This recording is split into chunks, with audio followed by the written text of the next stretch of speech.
Assalamualaikum warahmatullahi wabarakatuh. Perkenalkan, nama saya Muhammad Imam Ramadan dengan NIM 33362100043 dari jurusan Teknik Sipil Angkatan 2021 kelas 4. Pada kesempatan kali ini saya akan mempresentasikan tentang kesetimbangan kimia part 2 poin 6 sampai 9. Sebelum kita ke materi, kita harus tahu dasarnya, yaitu apa itu kesetimbangan kimia. Kesetimbangan kimia adalah keadaan saat kedua reaktan dan produk hadir dalam konsentrasi yang tidak memiliki kecenderungan lebih lanjut untuk berubah seiring berjalannya waktu. Kemudian berikut adalah materi yang akan dibahas pada presentasi kali ini. Yang pertama, ada kesetimbangan reaksi, yaitu faktor-faktor yang mempengaruhi kesetimbangan reaksi. Yang kedua, kesetimbangan parsial, yaitu menentukan tetapan kesetimbangan berdasarkan tekanan Kp beserta contoh soal. Yang ketiga, hubungan Kc dan Kp, hubungan Kc dan Kp beserta contoh-contoh soalnya. Yang keempat, aplikasi, yaitu aplikasi reaksi kesetimbangan pada bidang industri. Yang pertama, faktor-faktor yang mempengaruhi kesetimbangan reaksi.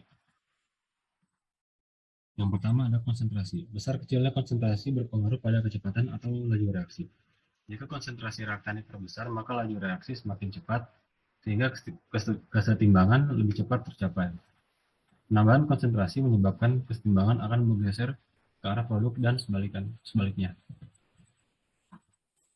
Yang kedua ada suhu. Besarnya suhu akan mempengaruhi terhadap energi kinetik reaksi. Semakin besar suhu, maka semakin besar pula energi kinetik zatnya, sehingga laju reaksi berjalan semakin cepat.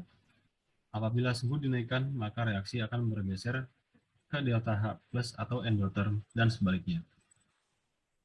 Kemudian ada volume. Jika volume diperbesar, maka kesetimbangan akan bergeser ke jumlah koefisien atau mol yang besar dan sebaliknya. Yang keempat ada tekanan. Tekanan dan volume berbanding terbalik.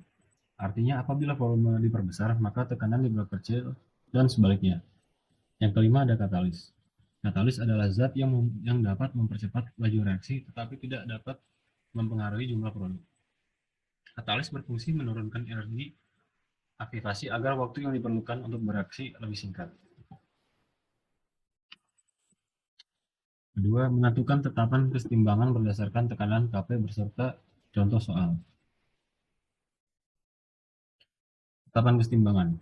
Tetapan kesetimbangan merupakan angka yang menunjukkan perbandingan secara kuantitatif antara produk dengan reaktan. Secara umum, reaksi kesetimbangan dapat dituliskan sebagai berikut.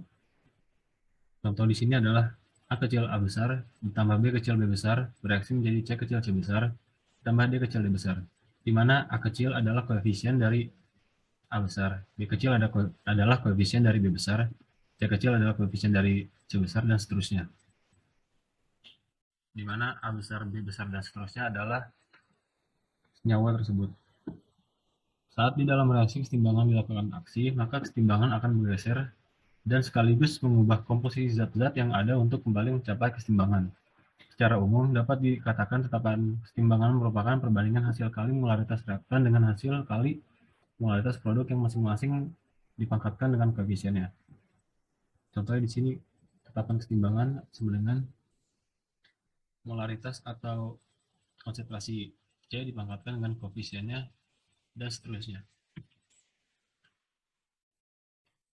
Menentukan tetapan kesetimbangan berdasarkan Kp. Tekanan parsial dalam ilmu kimia adalah tekanan yang digunakan masing-masing gas dalam suatu campuran gas terhadap lingkungan sekitarnya. Misalnya labu ukur, tangki udara penyelam, atau batas atmosfer. Secara matematika, rumusnya adalah K sama dengan P kali V, atau tekanan kali volume, atau disederhanakan menjadi K sama dengan PV. K adalah konstanta, P adalah tekanan atau pressure, sedangkan V adalah volume. Salah satunya adalah Pascal. Oh, maaf. Ada beberapa satuan yang mungkin diberikan untuk tekanan. Salah satunya adalah Pascal atau PA. Satuan lainnya adalah atmosfer atau ATM. Atmosfer adalah tekanan atmosfer bumi pada permukaan laut. Tekanan 1 atmosfer sama dengan 101.325 Pascal. Contoh soal 1 menentukan tetapan kesetimbangan berdasarkan Kp. Jumlah 2 mol gas N2O4 ditempatkan ke dalam ruangan dan bereaksi setengahnya menghasilkan 2 mol gas NO2. Jika tekanan dalam sistem tersebut sebesar 2 atmosfer, berapakah nilai konstanta kesetimbangan parsial gas reaksi tersebut? Nah, yang pertama kita buat reaksinya, kemudian setarakan. Nah, di sini diketahui keadaan awal N2O4 adalah 2 mol dan bereaksi setengahnya menghasilkan 2 mol gas NO2. Nah, di sini kita tahu untuk 2 NO2 bereaksi 2 mol. Maka untuk 1 NO2 saja, maka hanya memerlukan 1 mol. Maka untuk satu koefisien memerlukan 1 mol. Maka N2O4 yang bereaksi adalah 1. Maka 2 dikurang 1 adalah 1 dan kesetimbangannya dijumlah menjadi 1 tambah 2 yaitu 3. Nah, untuk mencari tetapan kesetimbangan, yang pertama kita lakukan adalah mencari tekanan parsial setiap gas dengan rumus mol gas tersebut dibagi total mol reaksi dikali tekanan sistem. Contoh di sini tekanan parsial gas N2O4 sama dengan mol N2O4 per total mol reaksi dikali 2 ATM. Sama dengan 1 mol per 3 mol yang didapat dari jumlah kesetimbangan di sini 1 plus 2 yaitu 3 dikali 2 ATM yang menghasilkan 0,66 ATM. Cara yang sama berlaku untuk mencari tekanan parsial gas NO2. Kemudian jika sudah mendapat tekanan parsial kedua gas tersebut, dimasukkan ke dalam rumus Kp, di mana rumusnya adalah tekanan parsial gas produk dibagi tekanan parsial gas reaktan yang menghasilkan dipangkatkan koefisiennya yang menghasilkan 2,64 ATM. Kemudian contoh soal 2 menentukan tetapan kesetimbangan berdasarkan Kp. Tuliskan Kc dan Kp untuk reaksi-reaksi berikut. Yang A ada 2 NO2 gas bereaksi menjadi N2 gas tambah O2 gas, yang B ada 2 NH3 gas ditambah H2SO4 gas bereaksi menjadi NH4 2 kali SO4 gas, SO4 solid. Yang C S solid ditambah H2SO4 H2SO3 aquos bereaksi menjadi H2S2O3 aquos. Berarti yang A Kc-nya adalah konsentrasi produk per konsentrasi reaktan masing-masing dipangkatkan koefisiennya. Berarti di sini produknya adalah N2 dipangkatkan koefisiennya berarti 1, O2 dipangkatkan koefisiennya 1 per reaktannya yaitu NO. NO di sini koefisien ada 2, maka dipangkatkan 2. Untuk yang Kp, tekanan parsial gas produk per tekanan parsial gas reaktan masing-masing dipangkatkan koefisiennya. Maka menjadi seperti ini. Kemudian yang B sama caranya. Tapi di sini produknya 1 karena Kc fase zat yang masuk ke dalam Kc adalah hanya gas dan aquos. Karena di sini solid, maka konsentrasinya tetap. Sama di sini Kp. Kp fase zat yang masuk ke dalam Kp hanya gas. Karena di sini solid, maka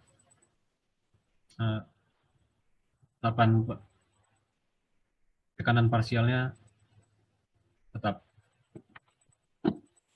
Di sini Kc sama seperti yang A tadi.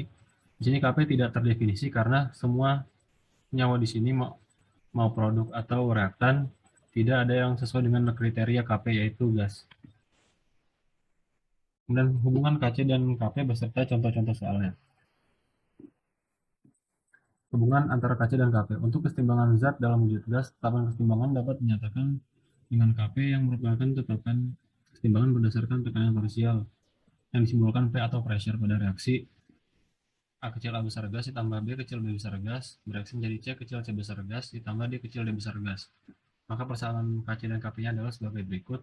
Dan jika, maaf ini harusnya Kp, Dan jika kedua ini digabung, maka akan menghasilkan rumus yang di bawah ini, di mana R adalah tetapan gas umum yaitu 0,082 liter atm per mol Kelvin, T adalah suhu yang satuannya Kelvin, dan delta N adalah selisih koefisien gas produk dengan reaktan. Contoh soal 1 menentukan tetapan kesetimbangan berdasarkan Kp. Pada suhu 27 derajat Celcius dalam ruangan dengan volume tertentu yang bertekanan 1 atm, terdapat gas N2O4 yang terurai menjadi NO2 sesuai dengan reaksi. N2O4 gas bereaksi menjadi 2NO2 gas dan diketahui R adalah 0,082 liter dan harga K sama dengan 0,489 atm, maka harga Kc pada suhu tersebut adalah, langkah pertama yang kita lakukan adalah kita lihat di sini suhu masih Celcius. Kita rubah Kelvin plus 273 menjadi 300 derajat Kelvin. Kemudian kita buat reaksinya dan pastikan sudah setara. Kemudian kita lihat koefisiennya, N2O4 koefisiennya 1 dan 2NO2 maka koefisiennya 2. Dan kita selisihkan, maka delta N-nya adalah 1. Kemudian masih soal yang tadi, hubungan antara harga Kc dengan Kp. Maka Kp sama dengan Kc kali RT pangkat delta N. Maka 0,489 sama dengan Kc kali 0,082 kali 300. Ini adalah suhu derajat Celcius yang kita sudah ubah ke Kelvin. Pangkat delta N-nya yaitu 1 dan menghasilkan 0,0199 atau dibulatkan menjadi 0,082. Kemudian contoh soal 2 menentukan tetapan kesetimbangan berdasarkan Kp. Pada suhu 750 Kelvin, harga Kc untuk reaksi keseimbangan sama dengan N2 plus 3H2 bereaksi menjadi 2NH3 adalah 4,5 kali 10 pangkat min 2. Jika R adalah 0,082, maka harga Kp dari reaksi tersebut adalah, pertama kita buat reaksinya, kemudian setarakan seperti yang tadi. Dan kita selisihkan juga koefisiennya dan menghasilkan min 2. Dan karena tadi Kc sudah diketahui, maka semua yang di sini sudah diketahui dan tinggal masukkan ke rumus yang akan menghasilkan Kp-nya 1,2 kali 10 pangkat min 5. Kemudian yang ketiga, aplikasi reaksi kesetimbangan dalam dunia industri. Sebelum kita bahas aplikasi kesetimbangan dalam dunia industri, kita bahas dulu kesetimbangan dalam kehidupan sehari-hari. Yang pertama, pengaturan pH darah. Reaksinya adalah karbon dioksida ditambah karbon dioksida gas ditambah air liquid bereaksi menjadi H2CO3 atau asam karbonat aquos. Nah, kedua, siklus oksigen dalam tubuh. Hemoglobin aquos ditambah oksigen aquos bereaksi menjadi hemoglobin atau oksihemoglobin aquos. Yang ketiga, proses fotosintesis. 6CO2 ditambah 6H2O bereaksi menjadi glukosa plus 6O2. Nah, aplikasi reaksi keseimbangan dalam dunia industri yang pertama, pembuatan amonia. Dalam bidang industri, amonia dapat digunakan sebagai pendingin mesin karena dapat menyerap panas. Berikut adalah persamaan reaksinya. N2 gas ditambah 3H2 gas bereaksi menjadi 2NH3 gas dan delta H-nya sama dengan min 92 kJ yang merupakan reaksi eksoterm. Di sini bisa dilihat mesin untuk membuat amonia. Yang kedua adalah pembuatan asam sulfat. Asam sulfat berperan penting dalam proses penyulingan minyak bumi di mana asam sulfat dapat menghilangkan zat-zat pengotor yang terkandung dalam minyak tanah. Bisa dilihat di sini adalah reaksinya, yaitu 2SO2 gas ditambah O2 gas bereaksi menjadi 2SO3 gas dan delta H-nya adalah min 191,2 kJ yang merupakan reaksi eksoterm. Kemudian yang ketiga adalah pembuatan gas klor. Pembuatan gas klor dilakukan dengan proses Dicken. Caranya dengan mengoksidasi gas asam klorida dengan oksigen di udara. Reaksinya adalah 2HCl gas ditambah setengah O2 gas bereaksi menjadi H2 gas ditambah Cl2 gas. Dan delta H-nya adalah min X kilojoule yang juga merupakan reaksi eksoterm. Di sini bisa dilihat mesin untuk pembuatan gas klor. Terima kasih, sekian presentasi dari saya. Mohon maaf jika ada